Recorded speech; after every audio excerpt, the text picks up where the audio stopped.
الحمد للہ رب العالمین والصلاة والسلام علی سید المرسلین وعلى آلہ الطیبین واصحابہ الکاملین وعلى علماء ملتہ الراشدین وعلى جمیع اہل سنتہ اجمعین. قال اللہ عز وجل وما ارسلناک الا رحمة للعالمین. وقال اللہ عز وجل لقد جاءكم رسول من أنفسكم عزيز عليه ما عنتم حريص عليكم بالمؤمنين رؤوف رحيم. صدق الله العظيم وصدق رسوله النبي الكريم. إن الله وملائكته يصلون على النبي يا أيها الذين آمنوا صلوا عليه وسلموا تسليما. اللهم صل وسلم وبارك على سيدنا ومولانا محمد معدن الجود والكرم وعلى آله وأصحابه وبارك وسلم وصل عليه. برادران اسلام و دختران اسلام،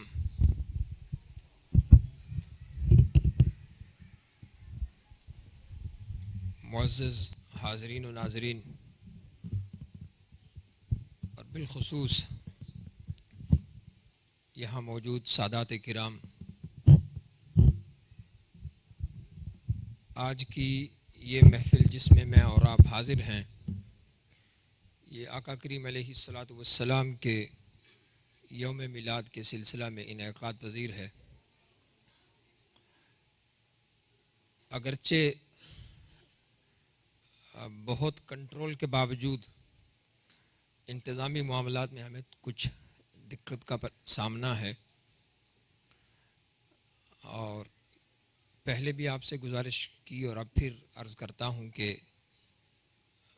تھوڑا صبر کا اور تحمل کا مظاہرہ فرمائیں. تھوڑا وقت ہے، گزر جائے گا، لیکن بے صبری جو ہے وہ اعمال ضائع کر دیتی ہے. یہاں پہ ہمارے والنٹیئرز نے کوشش تو بھرپور کی کہ ہم اس ساری سچویشن کو مینیج کریں، لیکن میرے خیال میں ان تمام سوالوں کے جواب آپ کے ذہن میں موجود ہیں کہ ایسے کیوں ہوتا ہے. تو پھر بھی اللہ کا شکر ہے کہ اس نے ہمیں یہ سعادت بخشی کہ ہم اتنا بھی کرنے میں کامیاب ہو گئے، اور یہ رب کی عطا اور نگاہ مصطفیٰ کے بغیر ممکن ہے ہی نہیں. تو جتنی دیر بھی آپ تشریف فرما ہیں صبر اور تحمل سے رہیں، اور بالخصوص خواتین سے گزارش ہے کہ وہ چونکہ اب اس ساری محفل کا نچوڑ اور حاصل کلام جو ہے وہ آپ کی خدمت میں پیش ہے، تو اس کو تحمل سے آپ ملاحظہ فرمائیں. آقا کریم علیہ الصلاۃ والسلام کی اپنی امت کے ساتھ محبت پر مبنی چند معروضات آپ کی خدمت میں پیش کرنے کی سعادت حاصل کروں گا. اللہ جل وعلا حق کہنے کی توفیق عطا فرمائے. اللہ اپنے حبیب علیہ الصلاۃ والسلام کے متعلق قرآن مقدس میں فرماتا ہے وما ارسلناک الا رحمۃ للعالمین. اے حبیب، ہم نے آپ کو تمام جہانوں کے لیے رحمت بنا کر بھیجا ہے. اب رحمت للعالمین سے مراد بعض لوگ دو عالم لیتے ہیں، لیکن عالمین آپ عرب میں رہتے ہیں، کاش آپ عربی سمجھنا بھی شروع کر دیں. لوگ 40 سال یہاں گزار کے یعلمون تعلمون کر کے چلے جاتے ہیں اور عربی سے بے بہرا رہتے ہیں. اعلیٰ حضرت امام اہل سنت سیدنا شاہ احمد رضا خان رحمۃ اللہ تعالی علیہ نے تجلی الیقین، جو کہ آپ کا رسالہ فتاوی رضویہ کا حصہ ہے، آپ فرماتے ہیں کہ عالم میں اللہ کے سوا سب کچھ شامل ہے. جملہ کہنا کسی نے سیکھنا ہو تو وہ شاہ بریلی سے سیکھے. سمندر کو کوزے میں بند کرنا یہ اللہ نے احمد رضا کو سکھایا ہے. اس کی ضرورت نہیں، بس کسی قسم کا کوئی نعرہ اس کی زحمت نہ فرمائیں. نعرے تو مارتے آ رہے ہیں پچھلے 70 سالوں سے، سوائے نعروں کے سیکھا کیا ہماری قوم نے؟ نعرے مارنا، شور کرنا، اور اس کے بعد لنگر کھانا اور گھر کو بھاگ جانا. پیغام کیا لیتے ہیں آپ میلاد سے؟ میں آپ کی دل آزاری نہیں چاہتا، لیکن نعرے ہمارا موڈ اور مزاج نہیں ہے اس طرح کا، اور میں چاہتا ہوں کہ یہ نعروں کا خاتمہ ہو جائے. قوم جب شور سے باہر نکلے گی تو میلاد مصطفیٰ کا پیغام سمجھ آئے گا. یہ ہندوستانی، پاکستانی اور ساؤتھ ایشین قوم جو ہے یہ شور کے اندر ہے، ایک شور ہے، پکڑ دکڑ کا شور ہے. مولوی مولوی کو پکڑ رہا ہے، پیر پیر کو پکڑ رہا ہے، اللہ اور اس کے رسول کا دامن کوئی نہیں پکڑ رہا. تو یہ نعروں کے شور سے باہر نکلیں. حضرت نباز قوم حضور مفتی اعظم ہند اور حضرت محدث اعظم پاکستان کے خلیفہ مولانا الحاج ابو داؤد محمد صادق قادری رضوی رحمۃ اللہ تعالی علیہ، جماعت رضائے مصطفیٰ کے امیر، آپ فرمایا کرتے تھے کہ میلاد مصطفیٰ مناؤ اور پیغام مصطفیٰ اپناؤ. میلاد مصطفیٰ مناؤ اور پیغام مصطفیٰ یہ اپناؤ. تو آپ میلاد تو ہر سال مناتے ہیں، لیکن میلاد کے اثرات جو ہیں وہ ہماری شخصیت کے اوپر نظر کیوں نہیں آتے؟ نعرہ ہم ہر روز لگاتے ہیں، لیکن نعرے کا اثر جو ہے وہ ہمیں نظر کیوں نہیں آتا؟ غلامی رسول میں موت بھی قبول ہے، لیکن غلامی رسول میں نماز قبول نہیں اس قوم کو. ہم میں سے کتنے ایسے ہیں جن کی عمریں 40 سال سے اوپر ہو چکی ہیں، اور حکیم لوگ جو ہیں، بزرگ لوگ، وہ کہا کرتے ہیں کہ جب کسی بندے کی عمر 40 سال ہو جائے تو اس کی عقل مکمل ہو جاتی ہے. مطلب جتنی اس کے حصے میں تھی اتنی اس کو مل جاتی ہے. اب 40 سال کے بعد اس کی عقل کم ہونا شروع ہو جاتی ہے. اب اندازہ کر لیں کہ کس کی عقل بڑھ رہی ہے اور کس کی کم ہو رہی ہے. تو 40 سال ہم نے غلامی رسول میں موت قبول کی ہے. 40 سال میں ہم نے غسل کرنا نہیں سیکھا، نہ وضو کرنا سیکھا. ہم نے طہارت کا اور نجاست کی ہمیں خبر نہیں. خیر، یہ ضمنی گفتگو بیچ میں آ گئی. تو اعلیٰ حضرت علیہ رحمہ فرماتے ہیں کہ رحمت للعالمین کے اندر جو ہے، یہ کیمرہ آپ بند کریں پلیز، اس قوم کو تربیت کی ضرورت ہے. اب یہ 10 بندے یہاں کھڑے ہیں، وہ بار بار پوائنٹ آؤٹ کر رہے ہیں کیمرہ استعمال نہیں کرے، پھر بندے کیمرہ استعمال کر رہے ہیں. یہ جو اتنا بڑا لگا ہوا ہے اس پہ یقین نہیں آپ کو؟ یہ کافی نہیں؟ جس کو چاہیے ہوگا وہ اس سے لے لے. آپ گفتگو سماعت فرمائیں. سید عالم نور مجسم علیہ الصلوۃ والسلام جب کلام فرمایا کرتے، صحابہ کرام علیہم رضوان کے سر جھک جاتے، حتیٰ کہ پرندے ان کے سر پہ آ کے بیٹھ جاتے، وہ ٹس سے مس نہیں ہوتے تھے. یہ صحابہ کا گفتگو سننے کا انداز تھا، اور میں آپ کو حضور کا ذکر سنا رہا ہوں، کسی اور کا نہیں سنا رہا، لہذا توجہ رکھیں.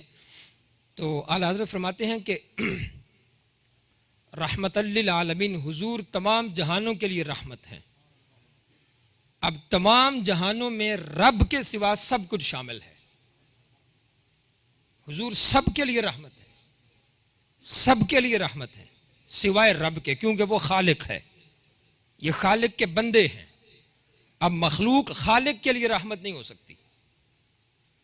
مخلوق کا درجہ خالق سے بڑھ نہیں سکتا، لیکن اس خالق کی مخلوق میں جو کچھ شامل ہے اس سب کچھ کے لیے حضور رحمت ہے. اب اس خالق کی مخلوق میں کیا کچھ شامل ہے؟ تخلیق آدم علی نبینا علیہ السلام سے پہلے جو کچھ تھا، حضور ان سب کے لیے بھی رحمت ہے. قرآن ہے، یہ کسی شخص کی ذاتی تفسیر یا تشریح نہیں ہے. اللہ فرما رہا ہے حبیب تو رحمت ہے. اب کس کے لیے رحمت ہے؟ جو کچھ رب کی مخلوقات میں شامل ہے، حضور ان سب کے لیے رحمت ہے. یہ انتہائی ایک باریک نکتہ ہے. اگر آپ کی توجہ رہی تو آپ کے ذہن میں موجود ایک بہت بڑے وسوسے کا اس کے اندر جواب شامل ہے.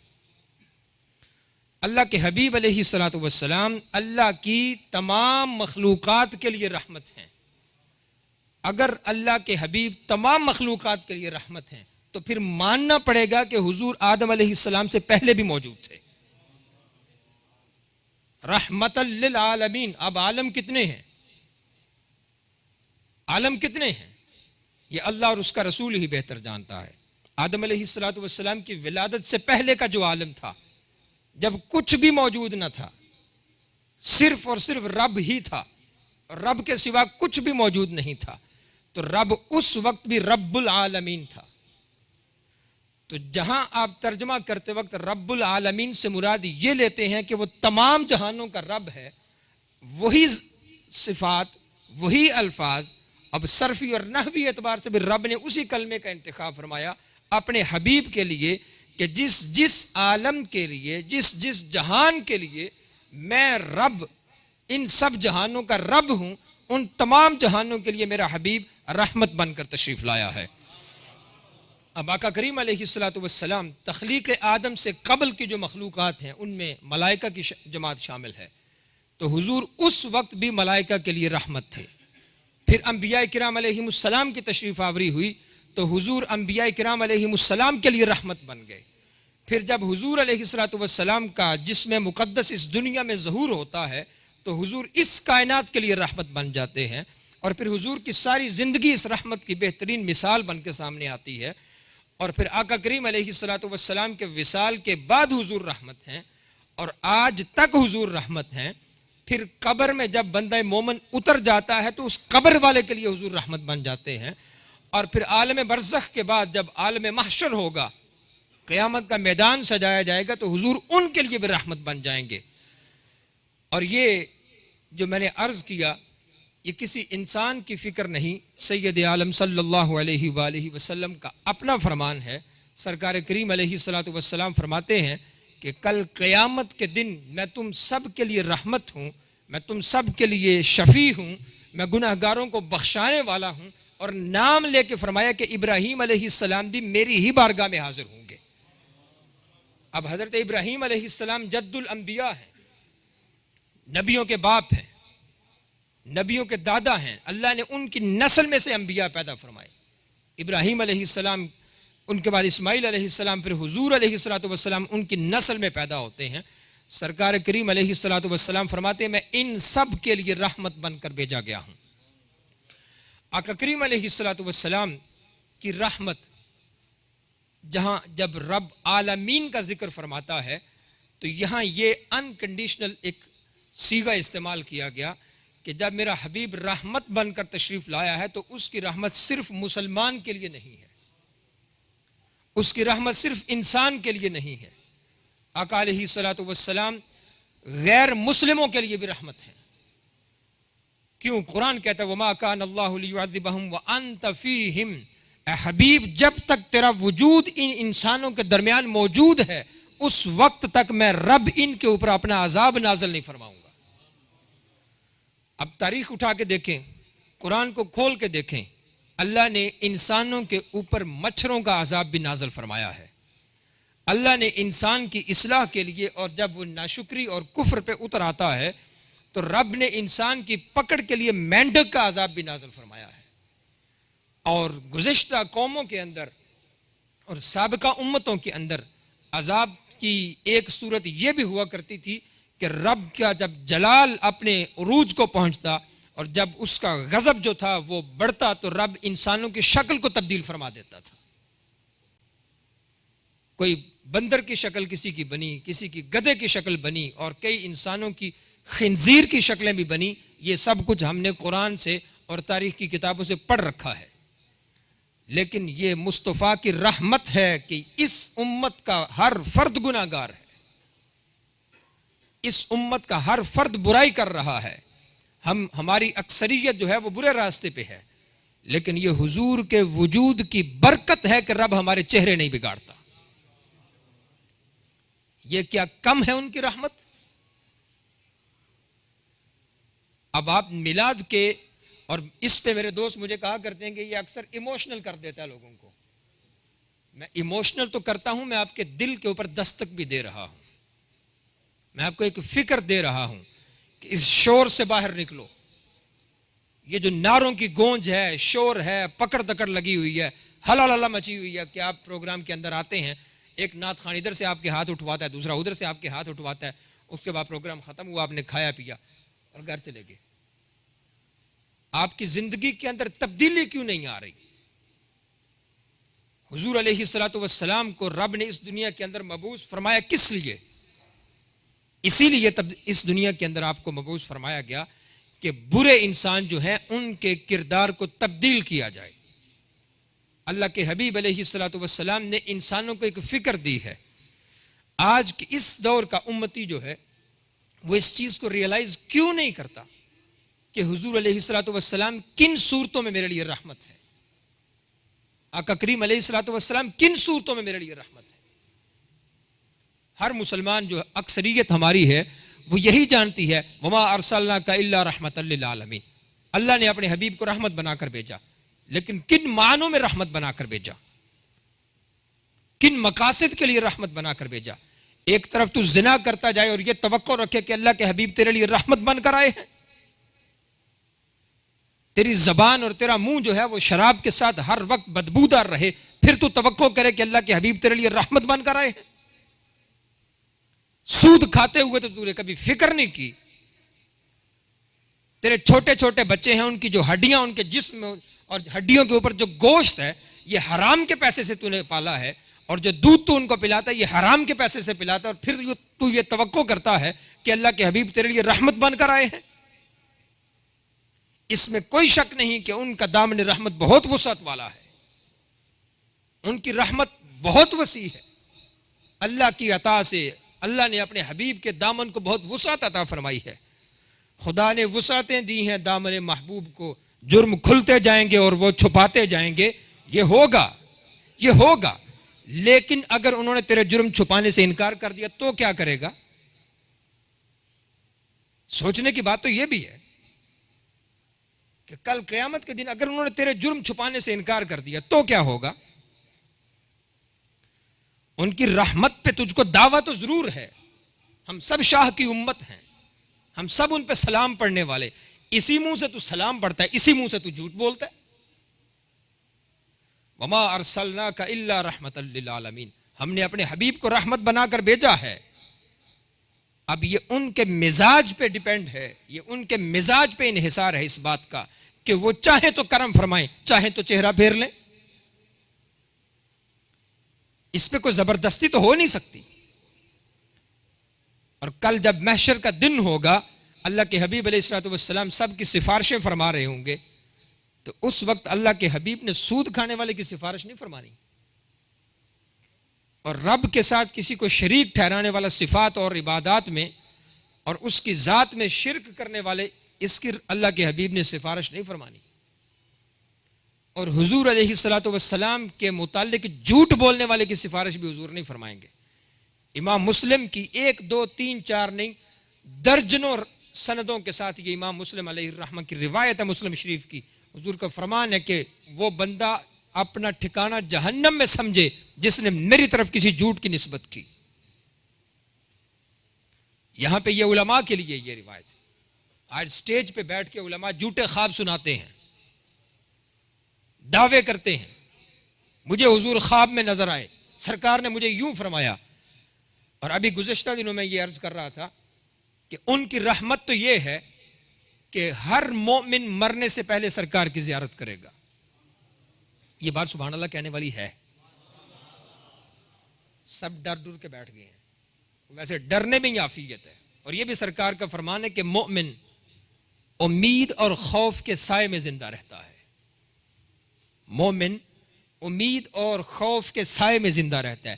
امید اس بات کی کہ بڑا گناہگار ہوں، بہت سیاکار ہوں، بہت بدکار ہوں، بد اتوار ہوں، برے اعمال والا ہوں، شاید سرکار کرم فرما دے، امید اس بات کی، اور خوف اس بات کا کہ اگر انہوں نے انکار کر دیا تو مومن جو ہے امید اور خوف کے سائے میں زندہ رہتا ہے۔ تو حضور علیہ الصلوۃ والسلام کی رحمت یہ ہے کہ ہم میں سے ہر انسان مرنے سے پہلے ایک بار حضور کی زیارت کرے گا، ضرور کرے گا، بالضرور کرے گا، اور یہ میرا کہنا نہیں، یہ ائمہ احادیث کا کہنا ہے۔ ہر مومن مرنے سے پہلے ایک بار حضور کی زیارت کرے گا، ضرور کرے گا، اللہ کے فضل سے کرے گا، لیکن زیارت کرنے والوں کے 3 طبقے ہیں، ان کی 3 کیٹیگریز ہیں۔ یہ عرض کرنا اس لیے ضروری ہے کہ ان کی رحمت کس درجے کو پہنچی ہوئی ہے۔ ایک وہ طبقہ ہے جن پر اکثر سرکار کی نظر کرم رہتی ہے اور وہ اکثر حضور کی زیارت کرتے رہتے ہیں، جیسا کہ امام شرف الدین بصیری رحمۃ اللہ تعالی علیہ، اور جیسا کہ امام سیوطی رحمۃ اللہ تعالی علیہ حافظ الحدیث ہیں، حدیث کے استاذ ہیں، جاگتی آنکھوں سے 72 مرتبہ سرکار کی زیارت کی۔ ایک طبقہ وہ ہے جن کو اکثر جو سرکار کی بارگاہ میں حاضر رہتے ہیں، اور حضور کی بارگاہ میں ان کو خاص درجہ اور مقام حاصل ہوتا ہے، اور اکثر ان کے اوپر کرم فرمائی رہتی ہے۔ اور ان میں سے بہت سارے ایسے ہیں جو قبر رسول پہ حضور کے در پہ حاضر ہوتے ہیں تو حضور کی اجازت سے حاضر ہوتے ہیں، اور جب وہاں حاضر ہو جائیں تو اب اٹھتے اس وقت جب سرکار کا حکم ہو، پھر باہر جاتے ہیں۔ اب اس بات کی وضاحت کے لیے بھی ایک لمبا وقت درکار ہے، تو مختصر دوسرا طبقہ وہ ہے جن پر کبھی کبھار سرکار کرم فرماتے ہیں، زندگی میں 2 بار 3 بار 5 بار یا متعدد بار، جب کبھی سرکار کا مزاج جو ہے وہ اپنے مزاج میں ہو، اور جب وہ چاہیں تو کسی پہ کرم فرما دیں اور اس کو اپنی زیارت کروا دیں۔ تو یہ 2 طبقے تو بہت اعلیٰ طبقے ہیں۔ اللہ کرے ہم اس طبقے میں شامل جو بزرگ ہیں ان کے خاک اور ان کے خاک روب جو ہیں ان کی صفوں میں ہمارا شمار ہو جائے۔ اور تیسرا طبقہ وہ ہے جن کو زیارت اس لیے نہیں کروائی جاتی کہ اگر ان کو زیارت کروا دی جائے دنیا کے اندر تو وہ دنیا میں فتنہ کھڑا کر دیں گے، یہ بتا کر کے دیکھو اللہ کے نبی نے مجھے اپنی زیارت کرو۔ اور ایسے لوگ ہیں، ایسے لوگ اس دنیا میں موجود ہیں کہ ان پر ایک مرتبہ کرم ہو جائے تو پھر وہ دنیا کو بتلاتے پھرتے ہیں کہ حضور کی زیارت ہوئی، سرکار نے کرم فرمایا، اور پھر سرکار سے وہ اتنے دور ہوتے ہیں کہ راندہ درگاہ ہو جاتے ہیں۔ وہ جو داخل جنت تھے وہ جہنم کے دروازے پہ نظر آتے ہیں۔ جب وہ آزمانے پہ آتے ہیں تو وہ اس انداز میں بھی آزما لیتے ہیں۔ تو ایسے لوگوں کو دنیا میں زیارت نہیں کروائی جاتی، لیکن جب وہ مرنے پہ آتے ہیں تو ملک الموت کے آنے کے عین وقت اللہ کے حبیب اپنا جلوہ دکھا دیتے ہیں تاکہ اس کی زندگی آسان ہو جائے۔ یہ ان لوگوں کے لیے ہے جو ایمان سلامت لے کے جاتے ہیں۔ یہ تینوں طبقے جو ہیں یہ ان لوگوں کی توجہ ہے آپ کی، یہ جو تینوں طبقے میں نے بیان کیے یہ وہ لوگ ہیں جن کا ایمان سلامت ہے، جن کی زبان سے کبھی حضور کی شان میں کوئی گستاخی کے لفظ نہیں نکلتے، جن کی زبان جب کھلتی ہے وہ یہی کہتے ہیں کہ حضور ہی حضور ہے اور حضور کے سوا کچھ نہیں ہے۔ تو حضور کی رحمت کا ایک یہ بھی طریقہ ہے، اور حضور کی رحمت کا یہ بھی ایک سٹائل ہے کہ مرنے سے پہلے وہ اپنے غلام پہ اتنا کرم فرماتے ہیں کہ اس کو اپنا چہرہ دکھا دیتے ہیں، پھر غلام کے ذہن میں سرکار کی صورت موجود رہتی ہے اور وہ گناہگار ہوتا ہے، بدکار ہوتا ہے، بدفعل ہوتا ہے، لیکن جو ہی قبر میں اترتا ہے سرکار تشریف لے آتے ہیں، اور پھر فرشتے کے سوال شروع ہوتے ہیں، اور 2 سوالوں کے بعد جب تیسرا سوال یہ ہوتا ہے کہ ما کنت تقول فی حق هذا الرجل، یہ جو پیاری صورت والی شخصیت تشریف فرمائے اس کے بارے میں تیرا کیا خیال ہے؟ تو پھر وہ زبان حال سے یوں کہتا ہے اسی کے لیے تو مر کے یہاں پہنچا ہوں، اس کے متعلق تو سوال نہ کرو آج۔ تو یہ ان کی رحمت ہے۔ اب حضور علیہ الصلوۃ والسلام کی رحمت کیسے بندہ مومن کے اوپر سایہ فگن ہوتی ہے؟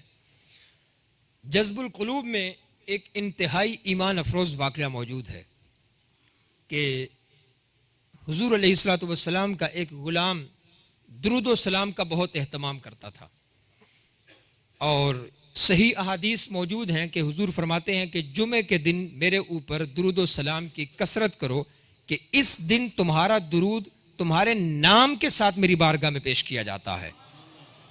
اور پھر اس کی تفسیر میں علماء نے لکھا ہے کہ حضور اس بندے کو پہچانتے ہیں اور اس کے نام سے پہچانتے ہیں۔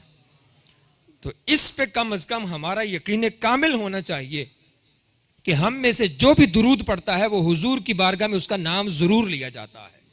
یہ کیا کم ہے کہ ہمارا نام حضور کی بارگاہ میں لیا جائے؟ کیا یہ کم درجہ ہے؟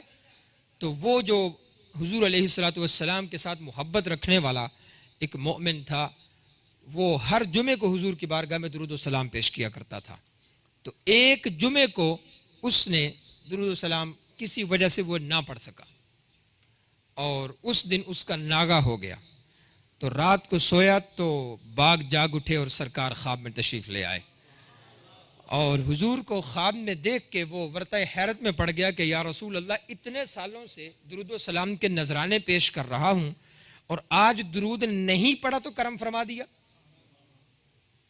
آپ ذرا تصور تو کریں، یہ بالکل وہی انداز ہے کہ ایک ماں کا سونا اور پیاری صورت والا بچہ ہو اور وہ اس کا ماں اب بوڑھی ہو.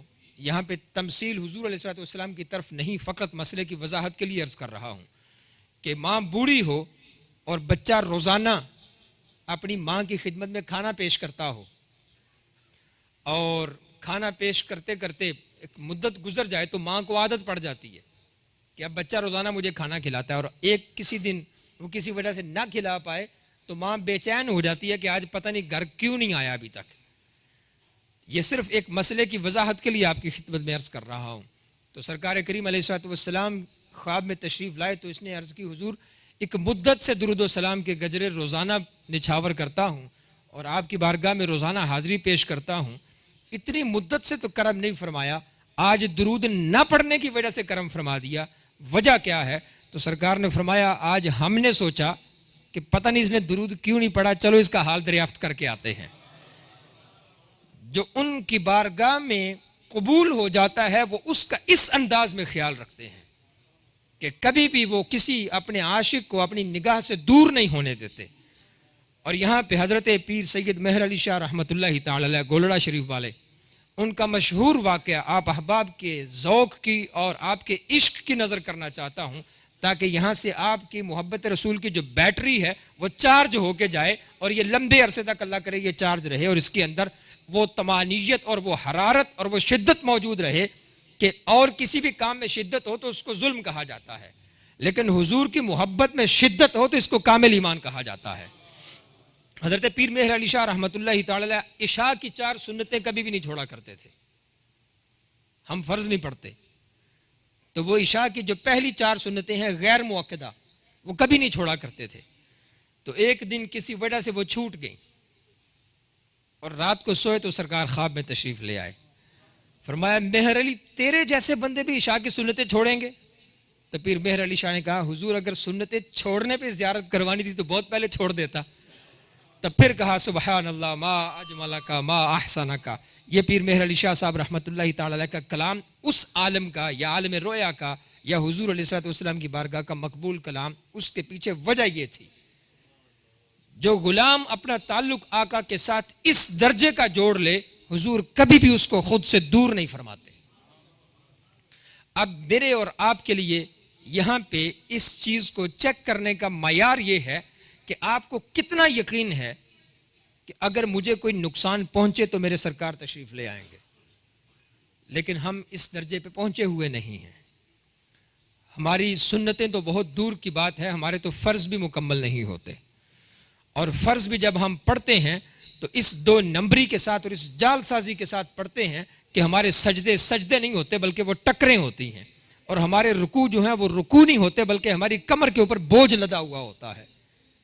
ہم خود کے ساتھ بھی فراڈ کر رہے ہیں، ہم رب کو بھی دھوکہ دینا چاہ رہے ہیں، ہم رب کے حبیب کو بھی دھوکہ دینا چاہ رہے ہیں، اور ہماری زبانیں ہیں کہ یہ کہتے ہوئے تھکتی ہی نہیں ہیں کہ غلامی رسول میں موت بھی قبول ہے. اللہ اپنے حبیب علیہ الصلوۃ والسلام کے قلب مقدس پہ نازل کردہ کتاب کے اندر فرماتا ہے یا ایھا الذین آمنوا لم تقولون ما لا تفعلون. اے ایمان والو جو منہ سے کہتے ہو ویسا کرتے کیوں نہیں ہو. یہ کتاب جو پڑھنے کی کتاب تھی، جو سمجھنے کی کتاب تھی، اس کتاب کو آپ نے 3 ساتویں اور 40ویں کے لیے وقف کر رکھا ہے. جو ہی کوئی بڈھا مرتا ہے تو آپ اس کا 3 7 اور 40واں رکھ لیتے ہیں اور اس دن آپ ختم قرآن کرتے ہیں، اور اس کے بعد قرآن کے اوپر اتنا غبار پڑتا ہے کہ دوبارہ پھر آپ کسی کے مرنے کا انتظار کرتے ہیں، پھر قرآن کھلتا ہے. میں ایک فکر آپ احباب کو دے رہا ہوں اور یہ پورے دعوے سے، پورے یقین سے، پورے اعتماد سے کہہ رہا ہوں، وہ بندہ مومن کامل ہو ہی نہیں سکتا جو قرآن کو نہیں پڑھتا.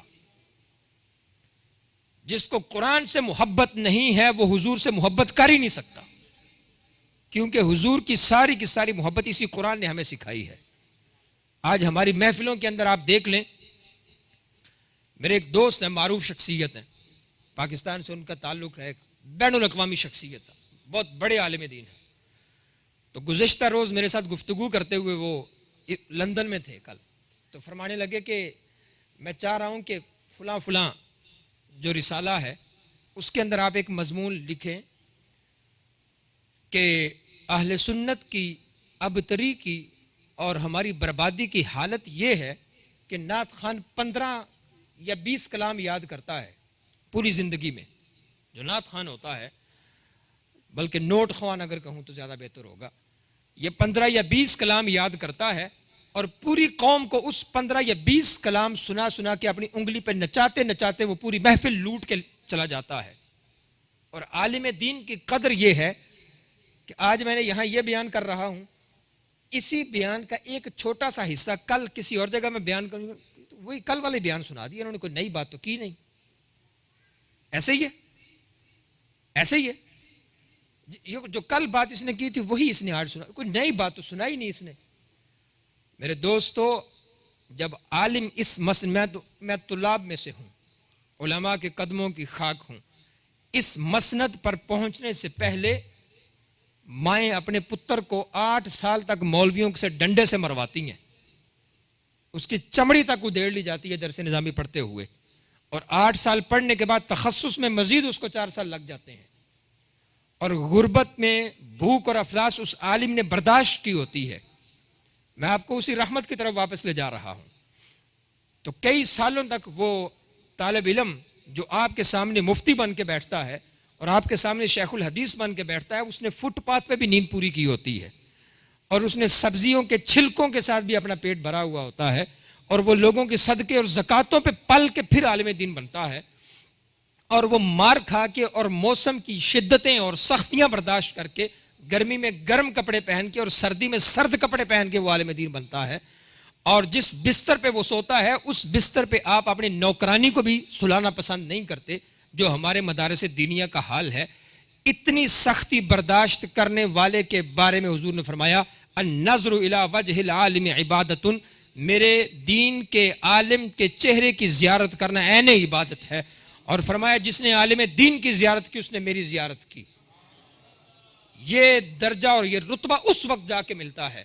اور نعت خان آپ کو 15-20 کلام سناتا ہے، آپ سے پیسے سمیٹتا اور نکل جاتا ہے. اس قوم کا مزاج پچھلے 70 سالوں میں یہ نعت خانوں نے، مرثیہ خانوں نے اور قوالوں نے بیڑا غرق کر کے رکھ دیا ہے. اب قوم کا یہ حال ہے کہ عالم دین کی گفتگو سننا پسند نہیں کرتے. اب قوم کا یہ حال ہے کہ وہ عالم دین کی گفتگو سننا پسند نہیں کرتا. عالم گفتگو کر رہا ہو تو قوم ایسی ہوتی ہے جیسے سو رہی ہے یا مراقبے میں ہے یا کوئی موت ہو چکی ہے اور قوم اس وقت ماتم کی حالت میں ہے.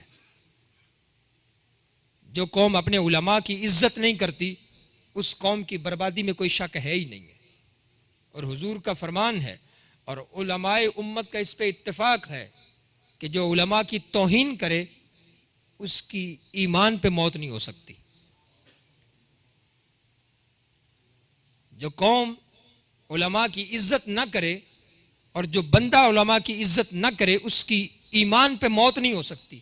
آپ سب یہاں موجود ہیں، میرے الفاظ لکھ لیجئے اور اپنے آس پاس میں دیکھیے. جو بندہ علماء پہ انگلی اٹھاتا ہے اس کو نہ دنیا میں سکون ملے گا نہ مرتے وقت سکون ملے گا. یہ میں بد دعا نہیں دے رہا بلکہ اللہ کے حبیب علیہ الصلوۃ والسلام کے فرامین کی تشریح آپ کی خدمت میں پیش کر رہا ہوں. علماء کے ساتھ تعلق جوڑو اگر رحمت للعالمین کے قریب ہونا چاہتے ہو. یہ نہیں ہو سکتا کہ آپ حضور کے ساتھ تو محبت کا دم بھرتے ہیں لیکن حضور جن کے ساتھ محبت فرماتے ہیں آپ ان کے ساتھ نفرت کرتے ہیں. ایسے نہیں ہو سکتا. دین سیکھنا ہے، اپنی لوٹی ہوئی عزت کو واپس لانا ہے، اپنی جاری عظمت کو پھر سے اگر بحال کرنا چاہتے ہو تو علماء کی صحبت اختیار کرو. علماء کے پاس بیٹھو، یہ آپ کو بتائیں گے کہ حضور علیہ الصلوۃ والسلام کی رحمت کیا ہے، حضور کی محبت کیا ہے. اور جب حضور کی محبت آپ کو مل جائے تو اس سے بڑھ کے اور کوئی انعام آپ کو مل نہیں سکتا. حضور نے جس کے ساتھ محبت فرمائی ہے وہ دنیا میں بھی کامیاب ہے، وہ آخرت میں بھی کامیاب ہے. سید عالم علیہ الصلوۃ والسلام جب رحمت للعالمین بن کر تشریف لائے تو حضور نہ صرف انسانوں کے لیے رحمت ہیں، حضور بے جانوں کے لیے بھی رحمت ہیں. آقا کریم علیہ الصلوۃ والسلام احد کے قریب سے گزر رہے تھے اور فرمایا ھذا الجبل احد یحبنا ونحبہ، اے میرے پیارو یہ جو احد کا پہاڑ ہے یہ ہمارے ساتھ محبت کرتا ہے اور ہم اس احد کے پہاڑ کے ساتھ محبت فرماتے ہیں.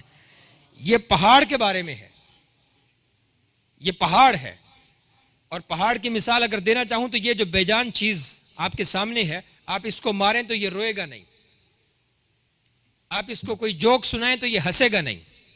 کیونکہ یہ بے جان ہے، لیکن یہ اللہ نے اپنے مصطفیٰ کو اختیار دیا ہے کہ وہ بے جانوں کو بھی سماعت فرما لیتے ہیں۔ اب یہاں پہ یہ جو حدیث ہے یہ کوئی تھرڈ کلاس نہیں یا ضعیف نہیں، یہ صحیحین کی حدیث ہے۔ ھذا الجبل احد یحبنا ونحبہ، یہ جو احد کا پہاڑ ہے یہ میرے ساتھ اور میرے صحابہ کے ساتھ محبت کرتا ہے، ونحبہ، میں اور میرے صحابہ بھی اس احد پہاڑ کے ساتھ محبت فرماتے ہیں۔ یہ کیا بتا رہا ہے؟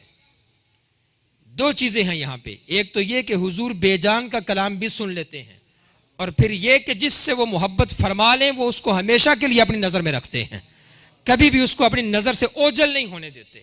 اور امام مسلم علیہ الرحمہ ہی کی روایت ہے، حضرت جابر بن سمرہ رضی اللہ تعالیٰ عنہ فرماتے ہیں حضور نے فرمایا میں اس پتھر کو آج بھی پہچانتا ہوں جس نے میرے اوپر سلام بھیجا تھا۔ اب یہاں پہ سوچنے کی بات یہ ہے کہ حضور نے قید نہیں لگائی کہ مجھ سے جو پہلے آئے تھے میں ان کو پہچانتا ہوں، یا جو اس دور میں موجود ہیں میں ان کو پہچانتا ہوں، نہیں، صبح قیامت تک جو حضور کا غلام آئے گا حضور سب کو پہچانتے ہیں اور حضور کی نظر میں ہے۔ تو خود کو اس درجے پہ لے جاؤ، اس مقام پہ لے جاؤ کہ حضور کی نظر میں آنا شروع ہو جاؤ۔ جب ہم حضور کی نظر میں رہیں گے ہم دنیا کی ہر بلا سے محفوظ رہیں گے۔ جب ہم حضور علیہ الصلوۃ والسلام کی نگاہ مبارکہ کے اندر آ جائیں گے پھر دنیا کا کوئی شر اور فتنہ اور فساد ہمیں نقصان نہیں پہنچا پائے گا۔ صحابہ اکرام علیہم الرضوان کا حضور علیہ الصلوۃ والسلام کے ساتھ جو تعلق تھا وہ اسی نوعیت کا تھا۔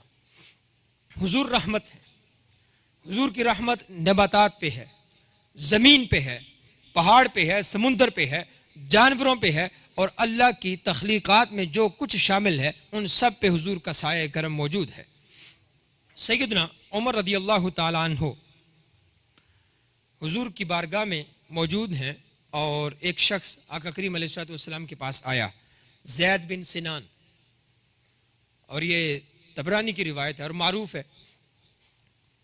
آقا کریم علیہ الصلوۃ والسلام نے اس شخص سے کچھ قرض لے رکھا تھا اور وہ حضور کے پاس آیا اور اس نے آ کے چلانا شروع کر دیا، ہتک آمیز رویہ اختیار کیا اور حضور سے اپنے پیسے طلب کیے، اور حضرت عمر فرماتے ہیں کہ وقت مقررہ سے پہلے طلب کیے۔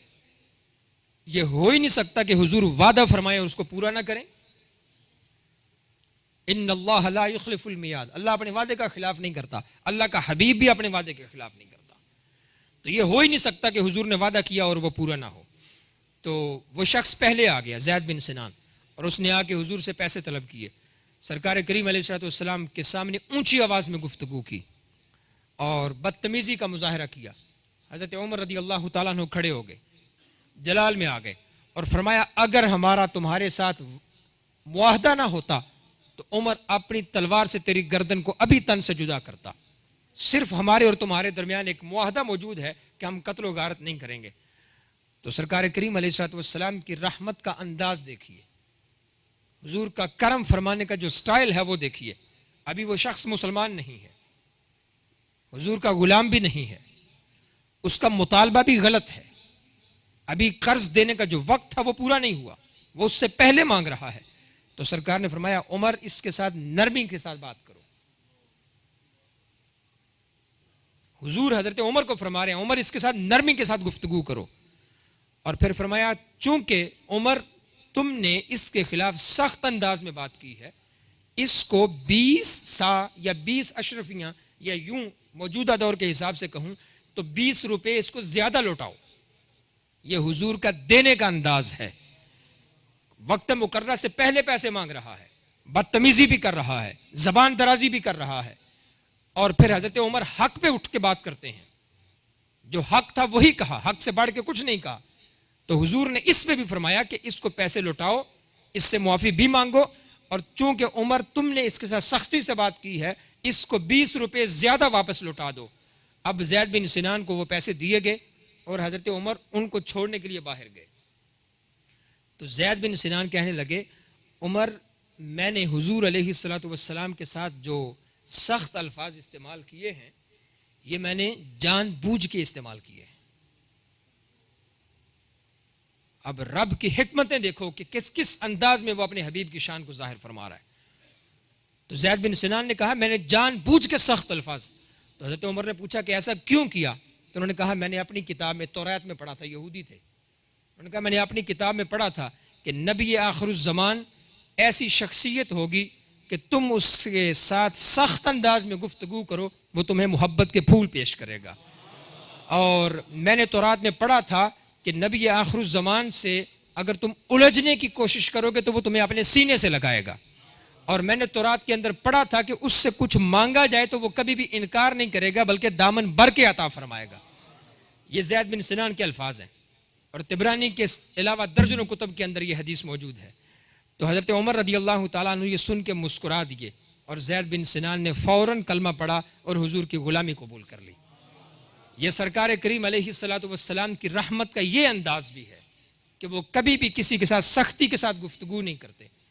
اور آج اگر مجھ سے یا آپ سے کوئی اپنا حق طلب کر لے تو ہمارا اس کے ساتھ جو انداز اور رویہ ہوتا ہے وہ اس قدر عجیب و غریب قسم کا ہوتا ہے کہ بندہ یہ چاہتا ہے کہ آج اس کے ساتھ معاملہ ختم ہو، اس کے بعد میں اپنا مرنا جینا ہی اس کے ساتھ ختم کر دوں گا. آج کے مسلمان کو حضور کا یہ رویہ اختیار کرنے کی ضرورت ہے. آقا کریم علیہ الصلوۃ والسلام کی نرمی جو ہے وہ اختیار کرنے کی ضرورت ہے. حضرت سیدنا عیسیٰ اور حضرت ابراہیم علیہ السلام کی قرآن مقدس کے اندر کچھ دعائیں ہیں اپنی امت کے بارے میں. اب وہ طویل گفتگو ہے، میں اس کو اختصار سے پیش کرتا ہوں. یہ دونوں نبیوں نے اللہ کی بارگاہ میں دعا کی کہ یا رب العالمین کل قیامت کے دن ہماری قوموں کو معاف فرما اور ہماری قوم کے ساتھ نرمی کا معاملہ فرما اور ہماری قوم کی مغفرت فرما. تو اللہ کے حبیب علیہ الصلوۃ والسلام نے فرمایا کہ میں نہ صرف ان کی قوموں کی بخشش کروں گا، میں اپنی قوم کی بھی بخشش اور مغفرت کا اور سفارش کا ذریعہ بنوں گا، بلکہ تمام نبیوں کے ہر وہ امتی جو ایمان پہ دنیا سے گیا اگر کسی وجہ سے اس کی پکڑ ہوئی تو میں ان سب کے لیے رحمت بن کر بھیجا جاؤں گا. اس لیے اعلیٰ حضرت علیہ رحمہ فرماتے ہیں ہے خلیل اللہ کو حاجت رسول اللہ کی. کل جب قیامت کا میدان سجے گا تو اعلیٰ حضرت نے تو یوں فرمایا نا کہ عرش حق ہے مسند رفعت رسول اللہ کی. جو اللہ کا عرش ہے یہ اپنے حبیب علیہ الصلوۃ والسلام کی رفعت کو، حضور کی قدر منزلت اور عزت کو دکھانے کے لیے قائم کیا جائے گا. حشر کے میدان میں حضور علیہ الصلوۃ والسلام کو جب دنیا کے سامنے سرکار تشریف لائیں گے تو وہ مقام ہوگا جہاں حضور کی عزت کو ان کا رب دنیا پہ ظاہر فرمائے گا. صحابہ نے پوچھا یا رسول اللہ، اور یہ پوچھ کے صحابہ نے ہمارا معاملہ حل کیا. یہ سوال کر کے صحابہ نے ہمارا مسئلہ آسان کیا. عرض کی یا رسول اللہ اگر ہم آپ کو کل قیامت کے دن ڈھونڈنا چاہیں تو کہاں ڈھونڈیں؟ یہ ایڈریس بتا دیا، اب جس کو یہ یاد رہے اللہ کرے یہ یاد رہے. صحابہ نے ایڈریس پوچھ لیا یا رسول اللہ آپ کہاں ہوں گے؟ تو حضور نے فرمایا میں اللہ کے رب کے عرش کے نیچے کھڑا ہوں گا. حضور اگر وہاں تک نہ پہنچ پائیں تو فرمایا پھر میں آب کوثر جو ہے، جو کوثر کا کنواں ہے، اس کے کنارے کھڑا ہوں گا. سرکار اپنے دست شفقت کے ساتھ غلاموں کو ڈال کے دیں گے، پیاسوں کی پیاس ختم فرمائیں گے، جتنی تشنگی ہوگی وہ ختم ہو جائے گی. حضور اگر وہاں نہ پہنچ پائیں تو پھر حضور نے جو مقام ارشاد فرمایا، اس میں اختلاف ہے روایت کے اندر، لیکن حضور نے یہ جو مقام ارشاد فرمایا یہ ہم سب گناہ گاروں کے لیے ہے. فرمایا پھر میں پل صراط کے کنارے کھڑا ہوں گا. بتانا یہ چاہتے ہیں کہ جو میری نگاہ میں آئے گا اس کا بیڑا پار ہو جائے گا. اب خود کو پل صراط تک لے جانے کے قابل بناؤ، اس سے آگے لے کے جانا یہ مصطفیٰ کا کام ہے. جرم کھلتے جائیں گے اور وہ چھپاتے جائیں گے. اللہ نے ان کے دامن کو وسعت عطا فرمائی ہے، لیکن میرے احباب ہمیں اپنے اعمال کی تبدیلی کی ضرورت ہے. ہمارے قول فعل، ہمارے گھر کے معاملے، ہمارے اولاد کے معاملے، بیویوں کے معاملے، بچوں کے معاملے، ہم ان سارے معاملات میں ان چیزوں کا خیال رکھیں جو اللہ کے حبیب علیہ الصلوۃ والسلام ہم سے چاہتے ہیں. اگر ایک طرف آپ غلامی رسول کا دعویٰ بھی کرتے ہیں اور دوسری طرف آپ حکم رسول کا بائیکاٹ بھی کرتے ہیں اور حضور کے فرامین کا خلاف بھی کرتے ہیں، تو پھر کم از کم ہمیں یہ دعویٰ کرتے ہوئے شرم ضرور محسوس ہونی چاہیے کہ ہم غلامی رسول کے دعوے دار ضرور ہیں لیکن سنت رسول سے ہم بیزار ہیں. علماء کی صحبت اختیار کرو، اولیاء اللہ کے پاس جاؤ، علماء کی مجالس میں شریک ہونے کی کوشش کرو، قرآن کو اپنی زبان کا ورد بناؤ. اور اگر رب توفیق دے, اور یہ ایک نسخہ پیش کر رہا ہوں کہ یہ جو بھی ہم میں سے چاہتا ہے کہ اللہ کے حبیب اس سے راضی ہوں, وہ رات کو اٹھ کے قرآن پڑھنے کی تلاوت کی عادت بنا لے. جو یہ چاہتا ہے کہ اللہ کے حبیب اس سے راضی ہوں اور حبیب خدا علیہ الصلوۃ والسلام مجھے اپنی نظر میں رکھیں, کیونکہ حضور کا وظیفہ تو قرآن تھا, حضور کا وظیفہ تو قرآن تھا. اور سرکار کریم علیہ الصلوۃ والسلام قرآن اکثر پڑھا کرتے تھے, بہت زیادہ پڑھا کرتے تھے. اور محدثین نے لکھا ہے کہ حضور قرآن پڑھتے ہوئے بچے کی طرح بلک بلک کے رویا کرتے تھے. آج کے مسلمان کو, خصوصاً ہندوستان اور پاکستان والے جو ہیں, ان کے تو اوپر سے قرآن گزر جاتا ہے. وہ پچھلی بار میں نے ایک واقعہ آپ کو سنایا تھا, اور یہ بالکل درست واقعہ جو میرے ساتھ پیش آیا تھا, شاید آپ کو یاد ہو, وہ نماز تراویح والا. جن کو نہیں پتا, میں ان کی اطلاع کے لیے, آپ کی خوش طبعی کے لیے بھی ہے اور لمحہ فکریہ بھی ہے. میرے استاد صاحب نے میری ڈیوٹی لگا دی ایک مجھ سے بڑے حافظ کا قرآن سننے کے لیے نماز تراویح میں, اور وہ عمر میں مجھ سے بڑا تھا اور منزل میں کچا تھا. تو استاد صاحب نے کہا کہ آپ اس کا قرآن سننے کے لیے جائیں.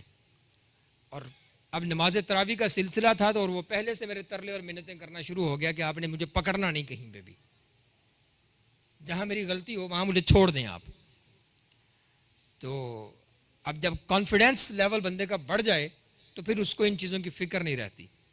اب اس نے قرآن پڑھنا شروع کیا تو پہلی رکعت میں غلطیوں کا انبار لگنا شروع ہو گیا, اور میں نے اس کو روکنا شروع کر دیا. تو 4 رکعت اس نے پڑھائیں, اور ہر 2 رکعت کے بعد وہ مجھے ریکویسٹ کرتا کہ پلیز چھوڑ دیں آپ, نہیں روکیں, ان لوگوں کو نہیں پتا میں کیا پڑھ رہا ہوں, یہ تو جاہل ہے.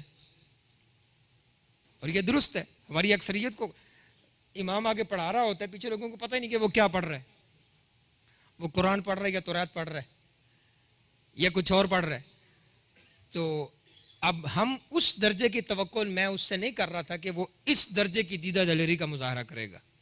تو اب 5ویں رکعت میں جب میں نے اس کی مزید غلطیاں پکڑی تو اس بندے نے بلند آواز سے کہا, یا حافظ چپ چپ ھذا قوم الجاہلون. یہ بالکل سچا واقعہ میں آپ کو سنا رہا ہوں. تراویح کے دوران, نماز کے دوران اس بندے نے کہا, قرآن ہاتھ باندھے ہوئے مصلی رسول پہ کھڑے ہوئے, یا حافظ چپ چپ ھذا قوم الجاہلون. اور دیکھ لیں ہماری اکثریت جاہل ہے. وہ کوئی انڈین آیا حج کرنے کے لیے, انڈین سے مراد پاکستانی بھی ہو سکتا ہے تو وہ حج کرنے کے لیے واپس گئے, انہوں نے کیا عربی لوگ کیسے ہیں, اس نے کہا خدا کی قسم بہت اچھے لوگ ہیں, لڑتے ہیں تو گالیاں بھی عربی میں دیتے ہیں. یہ ہماری جہالت ہے, یہ ہماری جہالت ہے. یہ قرآن اللہ کے حبیب کی زبان کا ورد ہے, یہ حضور کے دل پہ نازل ہوا ہے. حضور کو اس کے ساتھ بہت محبت ہے, حضور کو قرآن کے ساتھ بہت محبت ہے. اس قرآن کو سمجھنے کی کوشش کرو کہ اللہ اس قرآن کے اندر کیا فرمانا چاہ رہا ہے, تمہیں فکر کیا دے رہا ہے, رب کس طرف دعوت دے رہا ہے, اللہ کے حبیب علیہ الصلوۃ والسلام ہم سے کیا چاہتے ہیں. تو سرکار کریم علیہ الصلوۃ والسلام کی جو رحمت ہے وہ اس قرآن کے اندر آپ کو تلاش کرنی ہے. آپ کو کوئی بیماری ہے تو اس کا علاج اس قرآن کے اندر موجود ہے. آپ کو کوئی شرعی مسئلہ درپیش ہے تو اس کا جواب اس قرآن کے اندر موجود ہے. آپ ڈاکٹر بدلتے رہتے ہیں, کبھی آپ نے قرآن کھول کے نہیں دیکھا. وَنُنَزِّلُ مِنَ الْقُرْآنِ مَا هُوَ شِفَاء, ہم نے اس قرآن کے اندر تمام بیماریوں کے لیے شفا کو نازل فرما دیا ہے. یہ نہیں کوئی بھی کھولتا. اور چونکہ خود پڑھنا نہیں آتا تو پھر کسی بابے کے پاس جاتے ہیں, اور بابا چرس پی کے بیٹھا ہوتا ہے آگے. اب بنگی چرسی جتنے گلے میں ٹال ڈال کے, نہ چہرے پہ داڑھی, نہ وضو کا طریقہ, بدبو ان سے آ رہی ہوتی ہے, اور ان کے پاس عاملوں کے پاس جا کے آپ علاج کرواتے ہیں, ٹھگیاں مروا کے لاکھوں روپے لٹا کے آ جاتے ہیں, اور پھر پیروں سے فائدہ کوئی نہیں ہوتا. آپ پیر کے پاس گئے کب تھے؟ نہیں جی, مولویوں کے پاس تو کچھ ہے ہی نہیں, آپ تو شیطان کے پاس گئے تھے. آپ کسی عالم دین کے پاس جائیں, یہ ہو ہی نہیں سکتا کہ ایک بندہ جس کو سنت رسول پہ عمل کرنا نہیں آتا اس کو قرآن سمجھ آ جاتا ہوگا. یہ قرآن اتنا سستا ہے. اور جیسا کہ میں اکثر کہا کرتا ہوں کہ جوتا آپ نے گانٹھنا ہو, جوتا ٹوٹ جائے تو آپ موچی کے پاس جاتے ہیں, نائی کے پاس نہیں جاتے آپ. اور آپ کے گردے میں درد ہو تو آپ آنکھوں کے ڈاکٹر کے پاس نہیں جاتے. اور آپ کی ہڈی ٹوٹ جائے تو آپ انٹرنسٹ جو ہوتا ہے جس کو میڈیکل اسپیشلسٹ کہتے ہیں اس کے پاس آپ نہیں جاتے، اور خواتین کے گائنی کے مسائل ہوں تو آپ چائلڈ اسپیشلسٹ کے پاس اس کو لے کے نہیں جاتے۔ جب آپ اپنی صحت کے بارے میں اتنے محتاط ہیں، آپ اپنے جسم کو بچانے کے لیے اتنے محتاط ہیں، تو دین اور ایمان کے مسائل جاننے کے لیے آپ ان بازاری لوگوں کے پاس کیوں جاتے ہیں؟ یہ میڈیا کے اوپر آپ کو رنگ برنگی چھیل چھبیلی چیزیں جو نظر آتی ہیں، کیا آپ ان کو سمجھتے ہیں یہ اسلام کے ترجمان ہیں؟ اسلام کا ترجمان وہی ہے جس کا چہرہ محمد مصطفیٰ کا ترجمان ہوگا۔ اسلام کا ترجمان وہ ہے جس کو آپ دیکھیں تو اس کے چہرے پہ حضور کی سنت نظر آئے، اس کے سر پہ آپ کو حضور کی سنت نظر آئے، اس کی زبان کھلے تو وہ اللہ کے نبی کی حدیث پڑھتے ہوئے آپ کو نظر آئے، اس کی زبان کھلے تو وہ قرآن پڑھتا ہوا آپ کو نظر آئے۔ جس کو قرآن پڑھنا نہیں آتا وہ دین کا ترجمان بن کے بیٹھ گیا، وہ حضور علیہ الصلوۃ والسلام کے بارے میں گفتگو کرتا ہوا نظر آتا ہے، نبی یہ ہے، نبی وہ ہے، نبی فلاں نہیں، نبی یہ نہیں۔ دین کو سمجھنا ہے تو علماء کے پاس بیٹھو، اور یاد رکھو کہ حضور علیہ الصلوۃ والسلام کا قرب حاصل کرنے کا ایزیسٹ اور آسان ترین اور سب سے مختصر ترین طریقہ یہ ہے کہ جو اللہ کے دین کے علماء ہیں ان کے پاس جا کے بیٹھو۔ وہ اپنی زبان سے کچھ بھی نہیں کہیں گے، صرف ان کے پاس بیٹھنے کی برکت سے تمہارے مسائل حل ہونا شروع ہو جائیں گے۔ اور حضور کا فرمان ہے کہ النظر الی وجہ العالم عبادت، عالم دین کا چہرہ دیکھنا عبادت ہے۔ اور بات یہیں ختم نہیں ہوتی، حضور نے اس سے بھی آگے کی بات کی ہے، اور یہ نہیں اب اس میں نیک اور برے کا ذکر نہیں فرمایا۔ النظر الی وجہ الوالد عبادت، اپنے ابے کا چہرہ دیکھنا بھی عبادت ہے، اپنے باپ کا چہرہ دیکھنا بھی عبادت ہے۔ اب ہم میں سے ہر وہ بندہ جو حضور کی رحمت کا امیدوار ہے اسے چاہیے کہ پیر کا ہاتھ چومے، لیکن اس سے پہلے اپنے باپ کا ہاتھ چومے۔ وہ پیر کا ہاتھ چومے لیکن اس سے پہلے اپنی ماں کے قدم بھی چومے جن کے نیچے اس کے لیے جنت رکھی گئی ہے۔ شریعت کی وائلیشن کر کے آپ حضور کی رحمت نہیں پا سکتے، شریعت کی مذاق اڑا کے آپ حضور کی رحمت کے امیدوار نہیں بن سکتے۔ اپنے گھر سے اپنے معاملات ٹھیک کرو، اپنی بیوی کے حقوق پورے کرو۔ سرکار کریم علیہ الصلوۃ والسلام دنیا سے تشریف لے جا رہے تھے، سرکار کا آخری جملہ کیا تھا؟ دنیا سے جاتے ہوئے حضور کے آخری الفاظ کیا تھے؟ اے مومنو، اپنی عورتوں کے معاملے میں اپنے رب سے ڈرو، اپنی بیویوں کے معاملے میں اپنے رب سے ڈرو۔ اب اس کے اندر بیوی کے جو معاملات ہیں اس میں شریعت کی اتباع، اس کے حقوق، اس کے جسمانی، مالی، سوشل جتنے بھی ایشوز ہیں، ان سب کو حضور نے ایک جملے میں ارشاد فرما دیا، ان سارے معاملات میں اپنے رب سے ڈرو۔ اللہ کے حبیب کی رحمت کے مستحق بننا چاہتے ہو، حضور کی رحمت کے امیدوار بننا چاہتے ہو، اپنی عادتیں تبدیل کرو، اپنی شخصیات کے اندر تبدیلی لاؤ۔ یہ نہیں کہ آپ اتنی لمبی گفتگو سنیں، بیٹھیں، تھک ہار کے اٹھ کے چلے جائیں، اور جو ہی آپ گھر جائیں تو سب سے پہلا کام یہ کریں کہ اتنا لمبا سو جائیں، اتنا لمبا سو جائیں کہ فجر کی نماز بستر پہ گزر جائے۔ آج کل ہماری محفلوں کا حال یہی ہے، لوگ عشاء کی نماز پڑھ کے نہیں آتے اور فجر کی جا کے نہیں پڑھتے۔ اپنے اندر تبدیلی پیدا کرو میرے بھائیو، اس کے بغیر گزارا نہیں۔ موت کا کچھ خبر نہیں، کب کہاں کس کی پکڑ ہو جائے، تو مرنے سے پہلے کم از کم اپنا چہرہ، اپنے اعمال تو اتنے اچھے کر کے جاؤ کہ کل قبر میں اترو تو سرکار تشریف لائیں، ہم پہچاننے کے قابل ہو جائیں۔ اگر حضور علیہ الصلوۃ والسلام کا قرب چاہتے ہو تو حضور کی سنت کو اختیار کرو۔ اللہ کریم ہمارا آنا جانا، یہاں بیٹھنا، یہاں حاضری کو قبول فرمائے، کہنے میں کہیں کوئی کمی بیشی ہوئی تو اس کو معاف فرمائے۔ سبحانک اللہم و بحمدک، اشہد ان لا الہ الا انت، استغفرک و اتوب الیک۔ صلاۃ